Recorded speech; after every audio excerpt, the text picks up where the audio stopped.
Hello and welcome to eClicks. In today's tutorial, I will be showing you how your video can go viral by using a simple trick.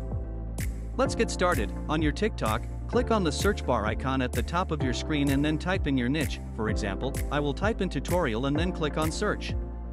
TikTok will give you a search result based on what you have searched, just like this. Now the next thing you need to do is to click on this three dots at the top right hand corner of your screen. This will pop up a short menu containing filters and share feedback. Now tap on the filter. Once you have done this, you will get another pop-up with more options like this. Now under the sort by, select the like count option, and under the date posted, select the past 24 hours option.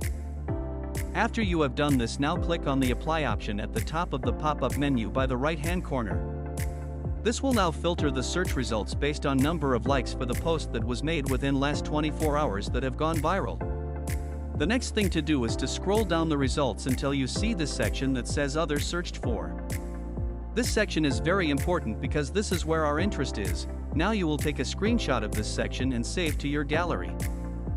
Now you will go back to your TikTok home screen to make your video or to upload the video or picture you have already prepared. Now add your video or picture by clicking the plus sign. You can also add music to the background of your video or picture. Now click on next. Here you will add the title of your video. After that, you will need to go back to your gallery, look for the screenshot we took earlier. Click on the screenshot and highlight the text on it in the other searched for section, then tap on copy. Go back to your TikTok and paste the text under your title. After pasting it, you can also convert one or two to hashtag. Once you have done that, you can now post your video. Watch and see how your video will go viral. Let me know in the comment if you were able to do this and if your video went viral. Follow me for more content and tutorials.